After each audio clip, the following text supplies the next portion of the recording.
नमस्कार दोस्तों, सभी का हमारे YouTube चैनल रमा सर्वे पर स्वागत और सभी सनातन धर्मियों को छठ पर्व की हार्दिक शुभकामनाएं। जी मित्रों, हमारा स्वास्थ्य हमारी सबसे बड़ी दौलत है। इसका एहसास हमें तब होता है जब हम इसको खो देते हैं। महात्मा बुद्ध ने स्वास्थ्य को ही सबसे बड़ी संपत्ति बताया था।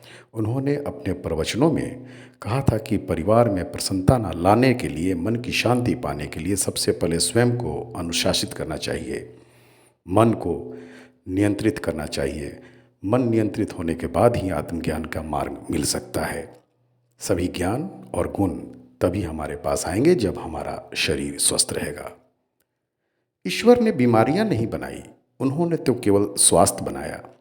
हमने ईश्वर की इस भेंट की कदर नहीं की मित्रों, इसलिए उन्होंने हमसे इसे वापस ले लिया। एक कथन स्वास्थ्य ही धन है अक्षरशः सत्य है मित्रों। राकेश झुंझुनवाला जी एक ऐसा व्यक्तित्व जिसको साधारण संज्ञा से नवाजा नहीं जा सकता, जो जीवन के अंतिम पड़ाव पर जीवन की परिभाषा दी, एक सबक सिखाया कि अच्छा स्वास्थ्य ही परम धन है, इसको चरितार्थ किया। क्योंकि कुछ करोड़ सिर्फ एक संख्या है मित्रों, जीवन जीने का साधन मात्र कदापि नहीं। गतिहीन जीवन शैली और शारीरिक गतिविधियों की कमी तथा मन में तनाव का संयोजन एक घातक संयोजन है मित्रों। उन्होंने कहा था कि डॉक्टरों ने उन्हें घूमने फिरने और अपने स्वास्थ्य को प्राथमिकता देने की सलाह दी थी। उसने स्वीकार किया कि वह आलसी था और किसी तरह इससे बच रहा था, और साथ ही उसे शाम को पीना भी पसंद था, जो एक घातक संयोजन साबित हुआ उनके लिए। 62 वर्ष निश्चित रूप से मरने की कोई उम्र नहीं होती।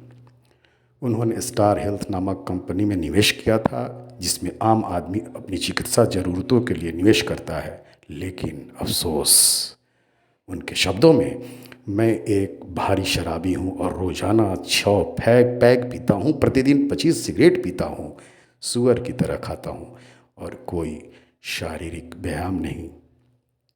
इन आदतों का खुलासा उन्होंने अपने एक इंटरव्यू में भी किया था।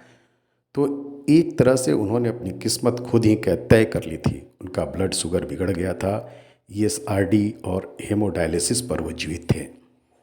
PM मोदी जी की मौजूदगी में भी वो अपनी कुर्सी से उठ नहीं पाए थे, जिसके लिए उन्हें बुरी तरह से ट्रोल किया गया, जब तक उनके इस कृत्य की असली वजह सामने नहीं आई। उन्होंने अपार धन संपत्ति इकट्ठा करके समय अपने स्वास्थ्य की घोर उपेक्षा की। 40,000 जी एक अतुल्य संपत्ति। दुर्भाग्य से वह अपनी अंतिम यात्रा के दौरान एक पैसा भी अपने साथ नहीं ले जा सके। वह अपने परिवार और हर एक के लिए और भी अधिक कीमती संदेश छोड़ गए। पैसे के करोड़ों अच्छे रास्ते हैं, लेकिन केवल एक भी बुरा रास्ता है, आप इसे अपने साथ नहीं ले जा सकते। स्वास्थ्य एक वास्तविक धन है जिसे आप खरीद नहीं सकते। इसे अर्जित करके बनाए रखना होगा मित्रों, और अपनी मेहनत की कमाई से, इसी धन से आप जीवन का आनंद नहीं ले सकते हैं। हम में से किसी को भी समय खत्म होने की चिंता नहीं है, बस सभी लोग पैसे खत्म होने से परेशान हैं। यहाँ तक कि 40,000 करोड़ रुपए भी आपको अपने जीवन का एक अतिरिक्त मिनट नहीं दे सकता है मित्रों, नहीं दे सकता। 62 साल की उम्र में निधन, 40,000 करोड़ की संपत्ति। अधिकांश लोगों के पास पैसा खत्म होने से पहले ही खत्म हो जाएगा ये, लेकिन हर कोई ऐसा व्यवहार करता है मानो समय खत्म होने से पहले ही उनके पास पैसे खत्म हो जाएंगे।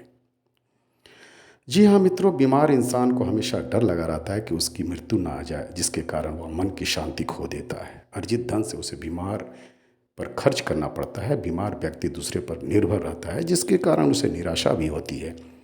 बीमारी से शरीर दुर्बल होता है और आत्मविश्वास में कमी आती है। इसलिए हर व्यक्ति को अपने स्वास्थ्य का ध्यान रखना चाहिए, संतुलित आहार लेना चाहिए, सुबह शाम योग व्यायाम आदि करते रहना चाहिए।